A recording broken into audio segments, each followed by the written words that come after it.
Welcome to the death of the authentic. Dramatic today. Thank you. Hello there, everyone and every who are here with me, investigating this whole concept of the death of the authentic. So what I'm going to speak about today, I am going to bring a very interesting topic for me, but maybe for you it will be more interesting, Who knows? So I'm going to speak about accommodation and assimilation. I know. This is part of the whole concept, words, terminologies. But we will speak about it here, and there, and everywhere. So those words have a lot of history, yes? There are a lot of researchers who has been dealt with this history of those words, the use of those words, etc., etc. And I was kind of taking the uses of those words everywhere and kind of summarizing them into this kind of main thing, but not only in nature or in evolution or in sociology, but in how the subject is rhizomatically being, how we become subjects. What's going on? Like, how am I an I? Yes, how are you or you? Like, this kind of thing. So I will start from the beginning. Naturally, we accommodate because we are creatures who want to survive. Let's say, I don't know, I was reading this thing that certain, I think, wolves, or maybe I'm like misleading you, a type of wolf or whatever start being witnessed consumes pollen, like from flowers, as accommodation to the changes that their species is going through. So we as subjects, not just like biologically, because this is happening in an epigenetic area, of course, we accommodate like genetically. In the future, we will be, our genes will be changed, so this kind of accommodation will transform, or more so will be reproduced. But in general, accommodation is something that happens when something is unfamiliar. We meet something unfamiliar, unnatural, unhabitated for us, that usually work fast. It usually we have to adjust ourselves. It's a kind of adjustments that we build, whether it's behavioral adjustment, whether it's, body significations, adjustments and accommodations. It can be vocal, sound, like smell, all everything that's in relation to our senses. Okay? But more so in our own narratives. Like, let's say it begins in our homes, when our parents were like, you shouldn't eat that, this is too fat, this is make you're I don't know, chubby, whatever, this is not dietitian, whatever. Okay, so all of those, we accommodate to those kind of discourses. Or let's say a parent that just gives us a scary face. You did something, you don't know what happened that you did wrong, but they give you this kind of scary stare and they silent, and you're like, accommodate mentally into whatever assumptions you make on why they are mad at you, because they never told you why. They just gave you this scary stare. You know, communication is hard in general, but there are many, many layers of accommodations that we are making daily. Since we are born, since people tell us, you know, how to eat and how to get dressed and to how to bring our own voices outside. Also, we accommodate to what we meet outside the homes, yes, like in school, like the social relationships that's going on there, or like the relationships and the authoritarian relationship with the teachers, with the professors, you know.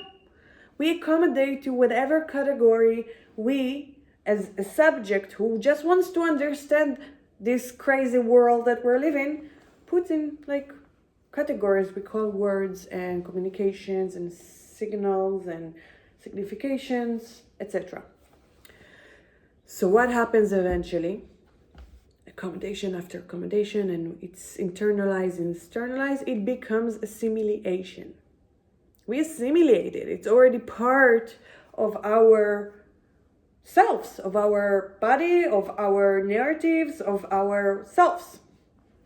Usually, what is to be called a depressive assimilation, which is basically what is going on everywhere, every day, all the time, in every country, that there is a depressive assimilation that mislead us from whatever goals we want as, you know, woke people, you know, like being ecological people, like stop using plastic, stop using so much jet fuels, like making Earth something to live in, not to destroy it until it will be toxic for us, etc.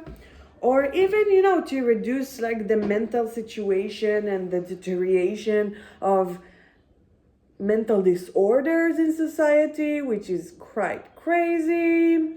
Or let's say the new diseases that has evolved has accommodate and assimilate, because, you know, viruses does the same. We're not that different from bacteria and viruses. Yeah, we're just have consciousness, okay? And we can negotiate there even. I'm open to all of this, really. But, you know, COVID has accommodated, and then it assimilated whatever things the virus needed to assimilate, and now it's pretty much destructive for us, the human species. So when an assimilation becomes depressive, it means that this kind of assimilation produces it's hard for me to term it, but eventually it's resulting in non-ecological relationships between us, the humans, and every object and creature. And, you know, we're in this toxic web.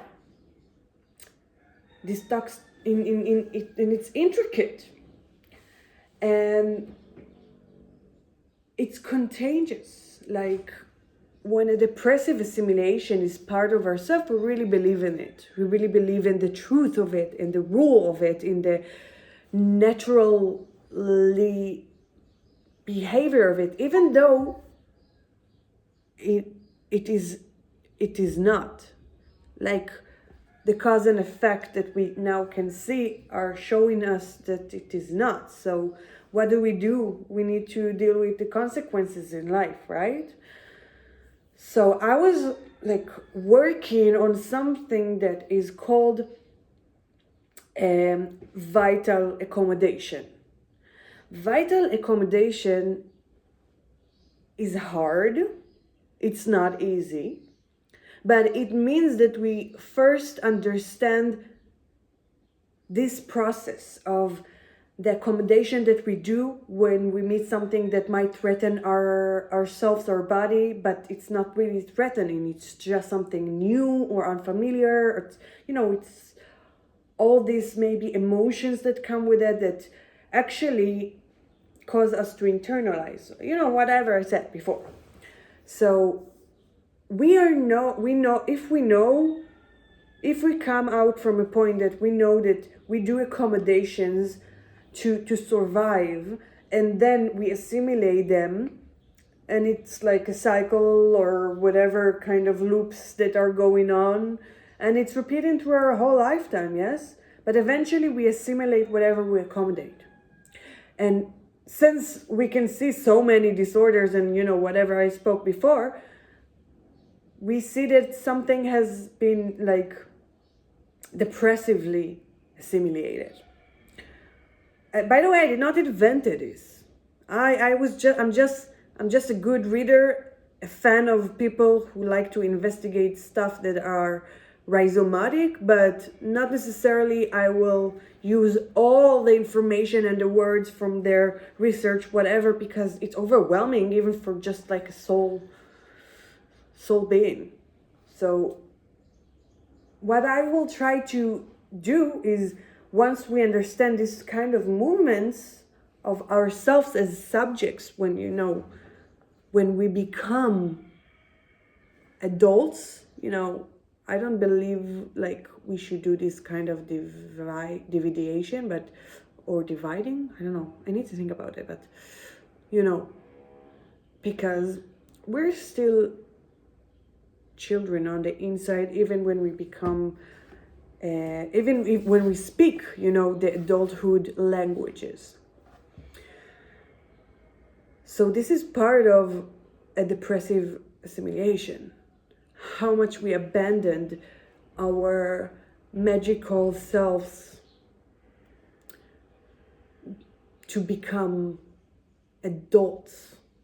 And in this adulthood, we see a lot of non-ecological relationships, so and systems and etc. So when we do a vital accommodation, we understand that there is like millions of accommodations that we need to do. Millions of things we observe, we soak, we learn, and then we choose something from it.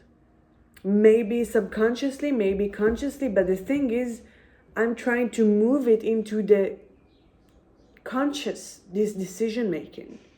And this is why it's vital, because if I want to speak about the death of the authentic, which is a non-ecological state of relationships between human and whatever kinds and whatever objects around them, I would want the subject to learn what kind of accommodations are necessary and vital for us as human species to choose in order to not have a depressive assimilation. It is vital because it is depressing us, it is oppressing others, and we are in a loop.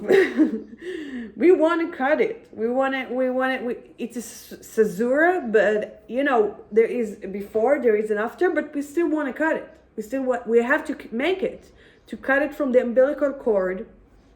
And it's hard because accommodations are so disorienting. We have to adjust very quickly and for long durations of time. And it's quite frustrating for subjects who just wants to understand.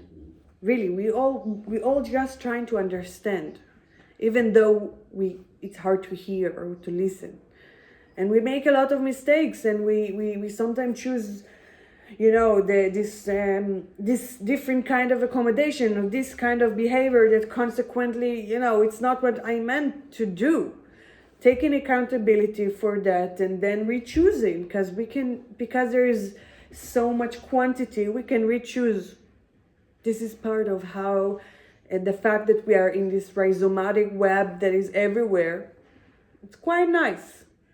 We have options to do it again and again. but it's hard eventually, because we must become aware of what it means to perform ourselves as subjects, and also to differentiate between the different accommodations that are everywhere before we internalize them and make them assimilation that becomes depressive. Like, it's a hard process, and all my words right now won't describe this process, but I am extremely patient and empathetic, and I can wait. Even with myself, I let myself, be more conscious with every decision that I make. Not to, I'm not doing a full cannot make decision thing. I will give myself a deadline to make a decision or to act accordingly or to adjust, but it's a muscle that we must try to differentiate, try to be more aware of what we say, how we perform, what it means, whatever we perform, and how we are not in touch with our authentic self while we accommodate all the time. It's very intricate, but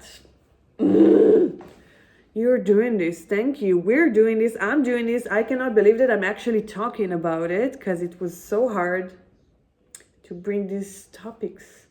But, I'm dismantling hyper-normalization. I'm bringing the death of the authentic out there.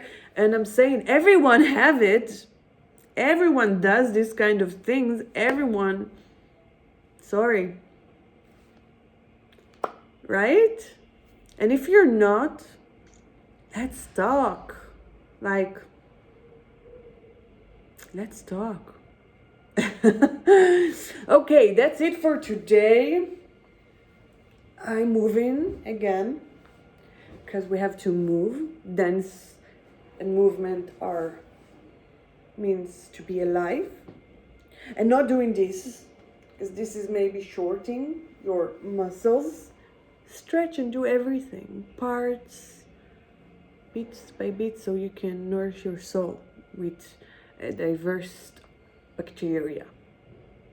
Okay, yalla, see ya, bye.